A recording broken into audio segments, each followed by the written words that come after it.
सचदेवा जी को धन्यवाद करना चाहूंगी कि जो हमेशा कहते थे कि सरकार भी दिल्ली में अपनी बनेगी और मुख्यमंत्री भी कोई कार्यकर्ता बनेगा।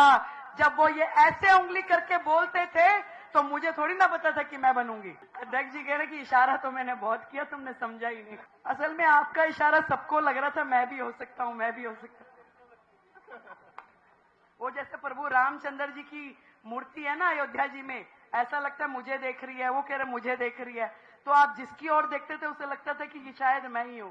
एक बार फिर इस मंच के माध्यम से अपने शीर्ष नेतृत्व को और अपने प्रदेश के अध्यक्ष भाई वीरेंद्र सचदेवा जी को धन्यवाद करना चाहूंगी कि जो हमेशा कहते थे कि सरकार भी दिल्ली में अपनी बनेगी और मुख्यमंत्री भी कोई कार्यकर्ता बनेगा। जब वो ये ऐसे उंगली करके बोलते थे तो मुझे थोड़ी ना पता था कि मैं बनूंगी। अध्यक्ष जी कह रहे कि इशारा तो मैंने बहुत किया, तुमने समझा ही नहीं। असल में आपका इशारा सबको लग रहा था मैं भी हो सकता हूं, मैं भी हो सकता हूं। वो जैसे प्रभु रामचंद्र जी की मूर्ति है ना अयोध्या जी में, ऐसा लगता है मुझे देख रही है, वो कह रहे मुझे देख रही है, तो आप जिसकी ओर देखते थे उसे लगता था कि शायद मैं ही हूं। और शायद इसी मेहनत के चलते दिल्ली में इतनी बड़ी जीत हुई। मैं आप सबको केवल इतनी बात कहना चाहती हूं कि भारतीय जनता पार्टी एकमात्र ऐसा मंच है जहां छोटे से छोटे कार्यकर्ता को बड़े से बड़े मौके दिए जाते हैं। मैं साक्षात उसकी उदाहरण हूं, मैं साक्षात उसकी उदाहरण हूं। परवेश जी का तो बहुत बड़ा बैकग्राउंड है, आदरणीय साहब सिंह वर्मा जी जैसा, पर मेरा तो पीछे कभी कुछ पॉलिटिकल नहीं रहा। कैसे एक एक कदम चलते चलते मुझे पार्टी ने ऐसे ऐसे काम करने के मौके दिए जिसमें पार्टी की जिला अध्यक्ष के नाते, पार्टी की महामंत्री के नाते, राष्ट्रीय मोर्चों में हर जगह 3-3 बार निगम पार्षद विधायक का चुनाव, ऐसे मौके मुझे मिले कि मुझे हमेशा यह एहसास होता रहा कि मैं जिस पार्टी से जुड़ी हूं वहां मेरे काम की कदर है। और मैं ऐसा नहीं है जीवन में कि उतार चढ़ाव ना आए हो, बहुत उतार चढ़ाव आए।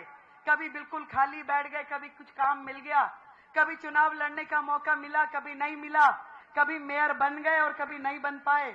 ऐसे बहुत सारे मौके आए, परंतु जीवन में एक ही बात मैंने सीखी कि पार्टी में निष्ठा के साथ लगे रहो, लगे रहो। ये परिवार एक ऐसा बड़ा परिवार है जिसके पास सबके लिए आशीर्वाद है। एक मौके पे हम छूट सकते हैं, पर हमारा धैर्य, हमारा सब्र, हमारी मेहनत हमें अगले मौके पे दूसरा मौका देगी। ऐसा नहीं है कि केवल कुछ लोग छूटे हैं, क्योंकि यहाँ पे भी बहुत सारे लोग टिकट मांग रहे होंगे, आज वो भी विधायक हो सकते थे, परंतु ऐसे भी लोग हैं जो इस मंच पे बैठे हैं, वो भी छूटे, वो भी छूटे। तो कभी कोई छूटता है, कभी किसी को मौका मिल जाता है, ये सब तकदीर का खेल होता है। कभी भाग्य हमारा साथ देता है, पार्टी तो मौके देती ही रहती है। इन दोनों का जब मिलन होता है तभी एक सूर्य उगता है और सूर्य चमकता है। तो हम सब पार्टी के वो कार्यकर्ता, वो सेना जो टीम मोदी है, मोदी जी के नेतृत्व में, आदरणीय प्रदेश अध्यक्ष जी के नेतृत्व में, भाई संतोष ओझा जी के नेतृत्व में काम करते रहें, आगे बढ़ते रहें।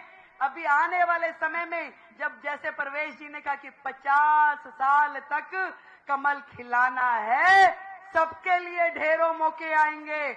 अब दिल्ली की जनता को हमने वो परचम लहरा के दिखाना है कि भारतीय जनता पार्टी देश की एकमात्र पार्टी ऐसी है जो भारत भूमि के लिए, मातृभूमि के लिए लड़ती है, मरती है और कर गुजरती है।